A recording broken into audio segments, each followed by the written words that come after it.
और बड़ी खबर आपको बता दें, कांवड़ियों से प्रशासन ने अपील की है, रोड पर आराम ना करने की अपील की गई।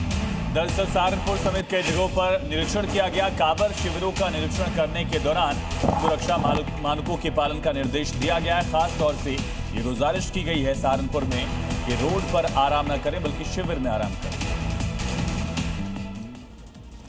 शिव भक्तों के रास्ते में कोई कांटा न चुभे, इसके लिए खाकी पूरी तरह मुस्तैद है। सहारनपुर में खुद एसएसपी के सड़क पर उतरे और अलग अलग कांवड़ शिविरों की सुरक्षा का जायजा लिया।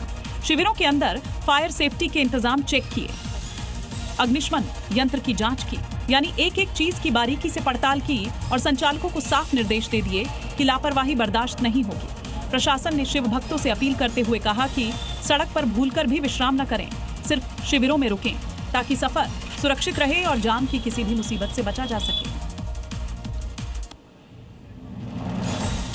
हरिद्वार में कांवड़ यात्रा पूरी श्रद्धा और उत्साह के साथ जारी है। हरिद्वार में शिव भक्त कांवड़ियों का अनोखे अंदाज में स्वागत किया गया। हेलीकॉप्टर से कांवड़ियों पर पुष्प वर्षा से पूरा माहौल भक्ति और उत्साह से भर गया। हर हर महादेव बोल बम के जयकारों के बीच आसमान से बरसते फूल तस्वीरें हरिद्वार कांवड़ मेले की हैं, जहां आस्था का भव्य नजारा देखने को मिला।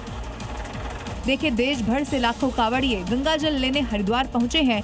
पूरे हरिद्वार में भक्ति, उत्साह और सेवा का अद्भुत संगम देखने को मिल रहा है और इसी दौरान ये भव्य नजारा श्रद्धालुओं के लिए यादगार बन गया। इसके साथ ही प्रशासन ने सभी कांवड़ियों से यात्रा के दौरान सुरक्षा नियमों का पालन करने और सावधानी के साथ अपनी यात्रा पूरी करने की अपील की। और सावन के महीने में लोग कांवड़ लेकर जलाभिषेक के लिए जाते हैं। लेकिन चंडीगढ़ का एक शिव भक्त अपनी पत्नी के साथ अपनी बुजुर्ग मां को कांवड़ में ही बैठाकर हरिद्वार के लिए रवाना हुआ। कांवड़ यात्रा में एक से बढ़कर एक कांवड़ लेकर श्रद्धालु जलाभिषेक के लिए जा रहे हैं, लेकिन सहारनपुर का ये शिव भक्त कांवड़ में मां को बिठाकर यात्रा पर रवाना हुआ है और इस यात्रा में बुजुर्ग महिला के बेटे के साथ साथ उसकी बहू भी साथ है।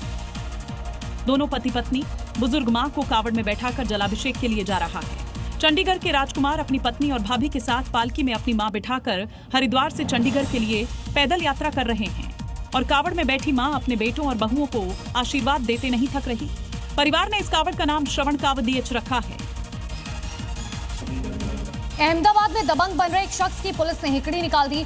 हुसैन फिरोज नाम का ये शख्स खुलेआम सड़क पर तलवार लहरा था और खुद को वहां का डॉन घोषित कर दहशतगर्दी कर रहा था। लेकिन कुछ ही घंटों में ये मामला उल्टा पड़ गया। जिस सड़क पर वो तलवार लहराते हुए दबंग बन रहा था, उसी सड़क पर वो अपने पैरों पर खड़ा नहीं हो पा रहा था। देखिए कैसे ये शख्स एक हाथ में तलवार तो दूसरे हाथ में चाकू लेकर बेखौफ होकर सड़क पर जा रहा है। सीसीटीवी वायरल हुआ और मामला पुलिस के पास पहुंचा तो पुलिस तुरंत एक्शन में आ गई। पुलिस ने उसे उसके घर से उठाया, थाने ले गई और ऐसा इलाज किया कि इलाके के हर बदमाश खौफ में आ गए। बदमाश का इलाज करने के बाद पुलिस ने उसी सड़क पर उसका फटी शर्ट, हाफ पैंट और नंगे पैर में जुलूस निकाल दिया। जो कल मेरे से हुआ है, आज के बाद नहीं होगा, मेरे को माफ कर दो। उत्तर प्रदेश के बलिया से एक ऐसी खबर सामने आई जिसने एक बार फिर से साबित कर दिया कि वफादारी के मामले में कुत्ते का कोई मुकाबला नहीं। जहां पर एक पालतू कुत्ता घर में घुस रहे एक जहरीले सांप से भिड़ गया और उससे लड़कर अपने परिवार को बचाया। भौंकने के साथ ही टॉमी ने न केवल परिवार को सतर्क किया बल्कि थोड़ी देर बाद सांप से वो भिड़ भी गया और घर के बाहर उसे घसीटते हुए ले आया, उसे काटने लगा। इस दौरान सांप ने भी उसे कई बार डसा। दोनों के बीच करीब 1 घंटे तक ये संघर्ष चला। आखिरकार सांप की मौत हो गई, लेकिन इस लड़ाई में टॉमी ने भी दम तोड़ दिया। अगले दिन घर के लोगों ने अपने परिवार के वफादार साथी को अंतिम विदाई दी और नम आंखों से टॉमी को दफना दिया। टॉमी की इस वफादारी और बहादुरी ने हर किसी का दिल छू लिया।